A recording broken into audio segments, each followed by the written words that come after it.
And back to a show that's cooler than the other side of the pillow. It's the Thrivetime Business Coach Show. It's the Thrivetime Show on your radio.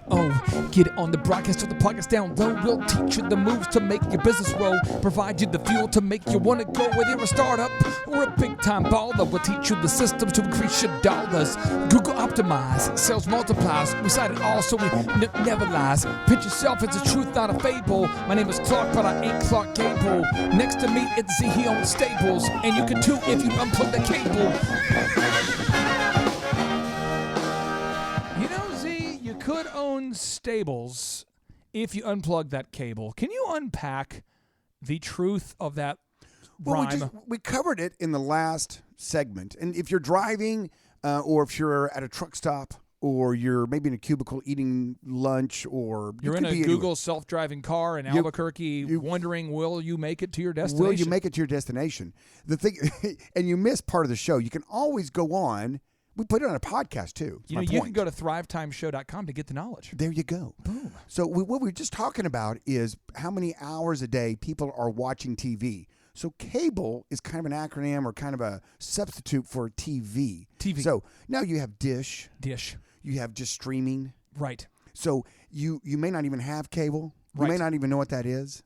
I don't know what that is at all. What is that? Cable. Are you saying watching programming of some kind? So the idea is to free your mind. Free your mind, and the rest will follow. There you go. Because starting and growing a business is work, and it takes time. Work. And we hear that work. And here's the thing: you can't stop. A lot of times, you can't stop the job you're doing now while you're starting your business. Ooh, there's a concept. Ooh. So then you have to add that into your busy schedule that's already busy. Because guess what? We're all busy people. But the problem is, a lot of people are busy doing things that they really don't need to do. That's not going to help their business grow. I.e., watching, Netflix all weekend long, right? Chilling. And so the idea there is that and it's kind of a clever rhyme. You unplug the cable, stop the TV, take those 5 hours, dump them into your business, and then you can, then you can have the dreams of your life. Then you can have your bucket list items. And for me, it was owning horses, and that's why you brought in Stables. After you unplug your cable. I typically don't quote a lot of Rihanna on this show. And I'm going to tee up this quote from the pop star Rihanna, and then we're going to talk about workflows, okay? So this is a non-Rihanna quote first, and Chup, I want to add it to the show notes. This is Maya Angelou, who is the best-selling author, the poet, who President Clinton asked to speak at his inauguration. She says, nothing works unless you do. Think about that for a second. Nothing works unless you do. That's like you getting business coaching and mentorship and being taught how to build a workflow, but then not doing the action items is a lot like buying a car and not filling it up with gas and then complaining that you're not getting any mileage out of it. Correct. So I'm going to quote Rihanna because there's something deep about these lyrics. And Z, I figured what I'm going to do is so we can do kind of a duet almost, because this is a song that she did with Drake here. Yeah. So I'm going to have Chup read the second part. I'll read the first part. Here we go. This is Rihanna. She says, work, work, work, work, work. You see, I be work, work, work, work, work. You see me dirt, dirt, dirt, dirt, dirt. There's something about that work, work, work, work, work. When you gonna learn, learn, learn, learn, learn? Me not care if me tired, tired, tired, tired, tired. What does she mean there, Chup? I mean, have you thought about that? What do you think she means there? She's talking about working. Wow. And then working some more, and she doesn't care if she's tired. And you need to learn that about her because she likes to work, work, work, work, work, work, work. And she goes on throughout the song, and for sake of time, she basically encourages her man. She says, hey, if you want to hang out with me, you got to work. You got to work. Because you got to earn it, because she's not trying to convince you to have drive. Dirt, dirt, dirt, and dirt. I mean this. I typically disagree with a lot of what Rihanna says, but that's one thing I've noticed about enormously successful people is they all grind. So now we get into this workflow. The first workflow, Z, we have is the Tip Top K9 workflow. Tip Top K9. And I'm putting it on the show notes.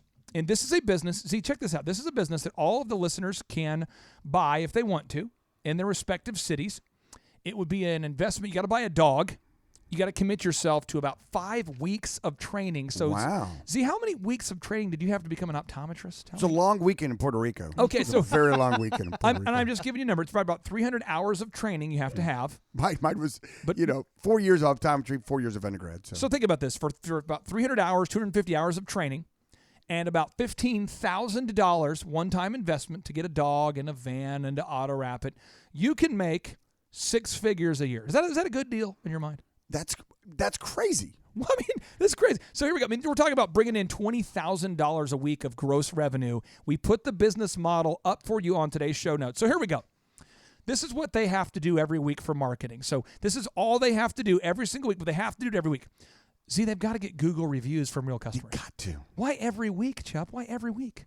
Because that's how you get to the top of the Google map, at the very top of the organic results, okay? And if you're not getting them consistently, A, Google likes to see that you're getting consistent reviews so they know you're a real business. Yep. And B, somebody's going to be upset at some point for whatever reason, even if it's not true. And you got to drown those people out. You know, the other day I bought some organic blueberries. Okay. Really? Is that the same kind of organic you're talking about? Yes, the exact same. Oh, okay. No, this is the natural unpaid search results. Right. And I want to make sure the listeners get this. We had a lady who came up to me at the Thrivetime show workshop. And if you just Google Thrive15 and then the word Jinx, Thrive15 Jinx, or Thrivetime show reviews, you can see these. But this lady comes up to me and she goes, I left you a really great review. And she showed me at the conference. I just want you to know this was life-changing. Wow. She Cool. hits send, but Google reserves the right to remove it if they feel like it is from a discreditable source. And because the woman had never written a Google review before, Right. it didn't count it. So I don't know about you. Z, by default, how many Google reviews would you have ever written about another business if someone hadn't asked you to do it? 0. That's right, because we're not trolls. We don't run around complaining. So you've got to Right. get reviews. Some stick, some don't.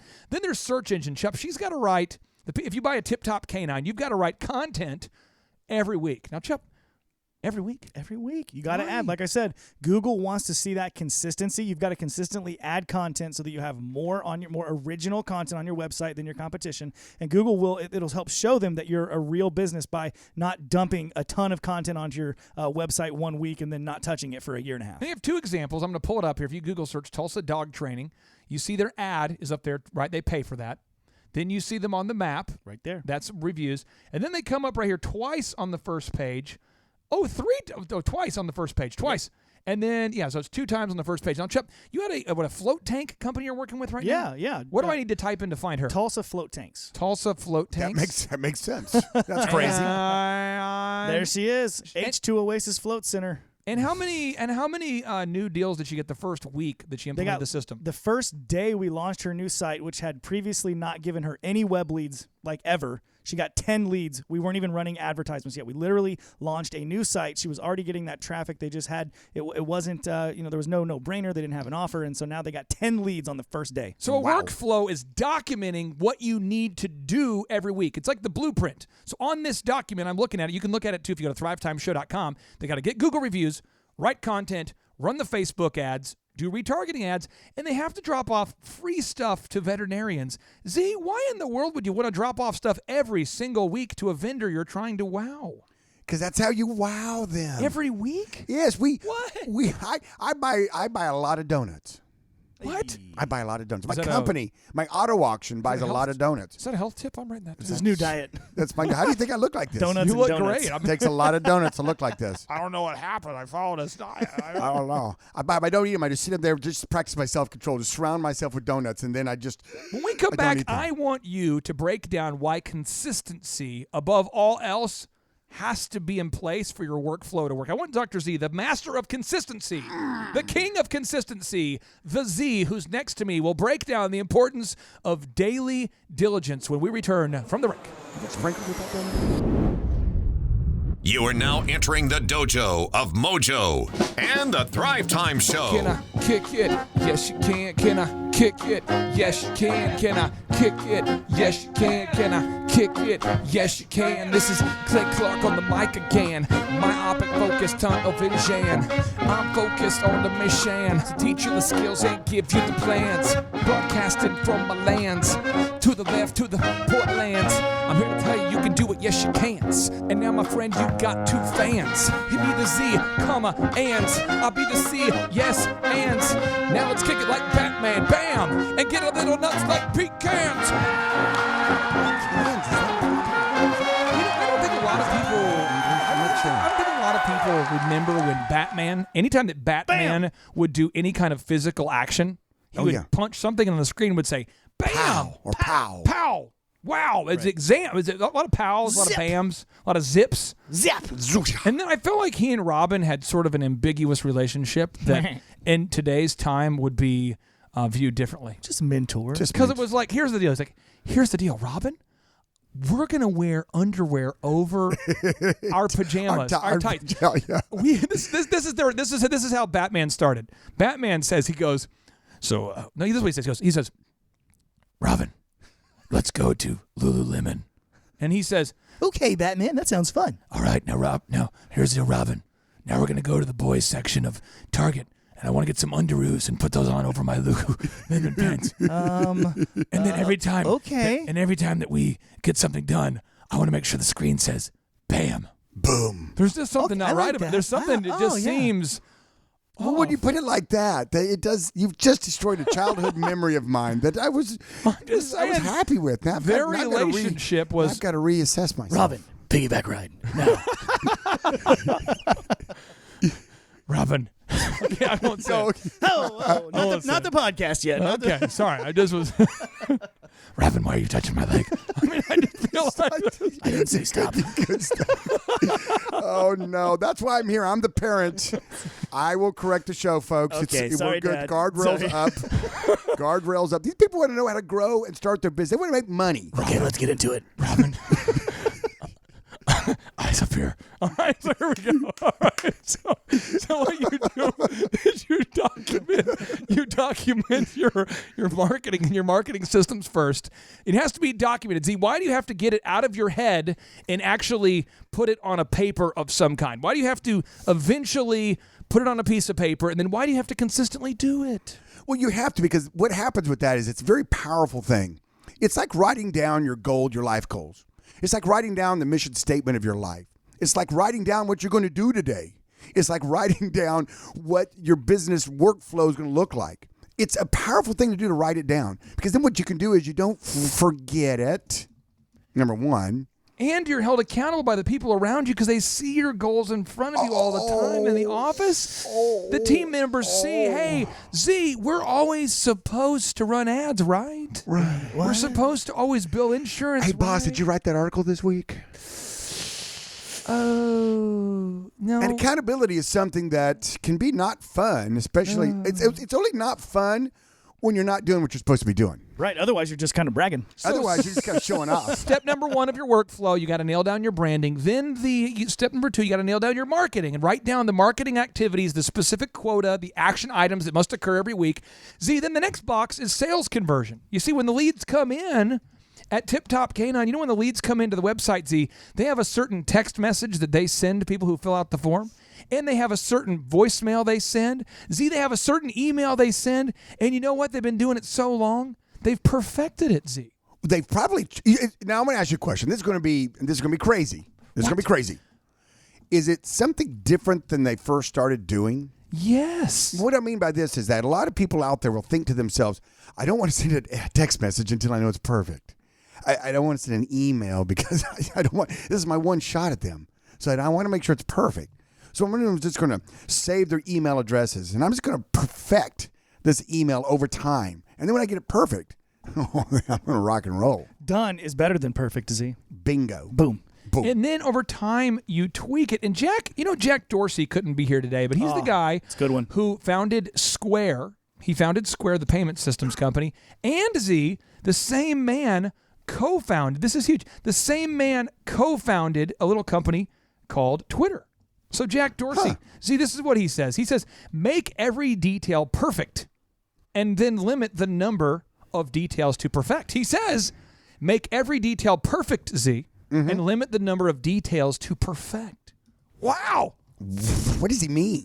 So think about this. With your auction, if every single day, every Friday, you lined up the cars differently, just because you need that variety in your life, how screwed would you be? Totally screwed. I mean, but there's certain people that want to do it differently every week just to screw with you. Absolutely. And sometimes it's out of a heart of, I think this might be better, and we might try it, and then it will determine whether it is or not. Sometimes you can figure out, you've done it enough, you go, no, we've tried that 3 years ago, and it didn't work.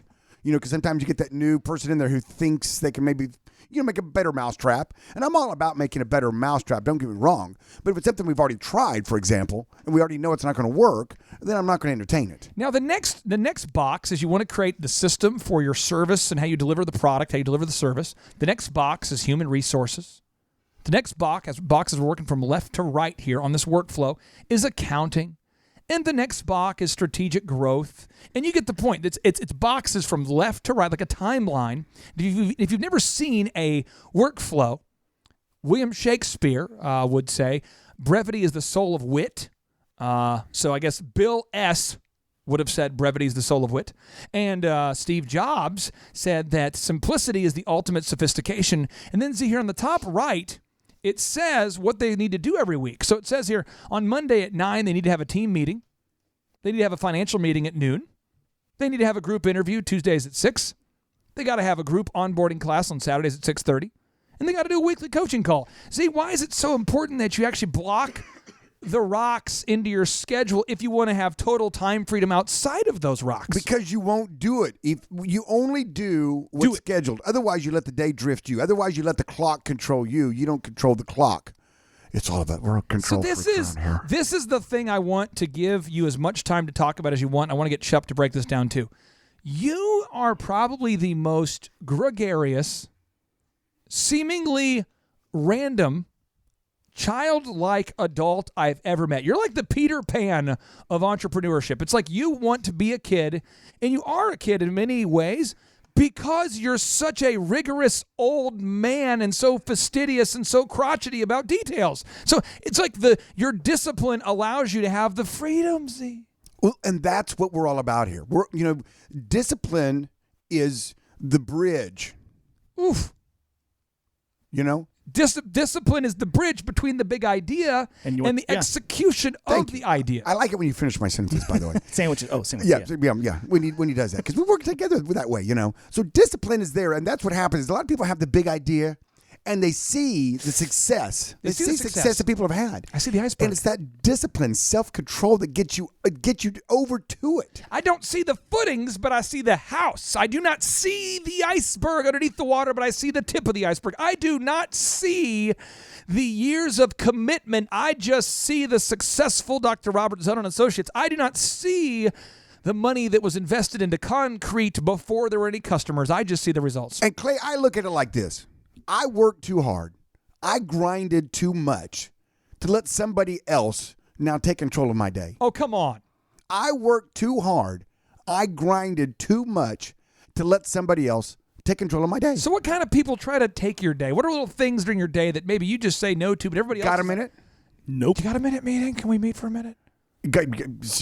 No. I just sent you a random text, and I don't really know you, but you haven't responded. Yeah, exactly. I've sent you an email, but you haven't responded. Delete. I just sent you a voicemail, but you haven't responded. Delete. I've noticed you're not attending the chamber events. Block.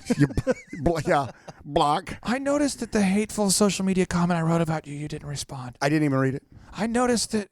Do you say no all the time? So, Chubb, help the listeners out there. Help the business coaching clients, non-clients, the great people out there, the business owners. Help them say no. Where do they get stuck? They get stuck in their old habits and the things that they're used to and what is currently normal. Right? And you've got to break your normal and change that. And we talked about it in previous segments about, who you're running with, how you're spending your time, and then bringing this back to the workflows and being diligent. I've been working with a lot of clients lately, and we're knocking out these workflows. And one in particular, the last one I can think of was Guy Shepard with Shepard Automotive in Oklahoma City. Such a good story. Oh, and he has just been grinding for 12 years. He's got a successful business, but every person that I've worked with or seen you work with, Clay, that we get a workflow out of their head, it is like a wet blanket has been lifted off of them, and that's been stuck inside their head the entire time they've had their business, and now people can actually see it, and it's just amazing. But you got to be diligent, and you got to take control of your schedule if you're going to do that. Now, Thrive Nation, if you want to change your habit force and to become a successful, proactive, purposeful person, you've got to fill your mind with positive information. You can get that information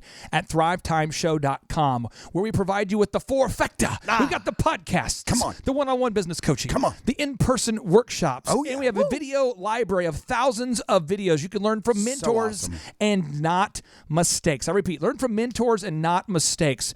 You can be successful, and you will be successful. Go to thrivetimeshow.com. Without any further ado, 3, 2, 1, boom!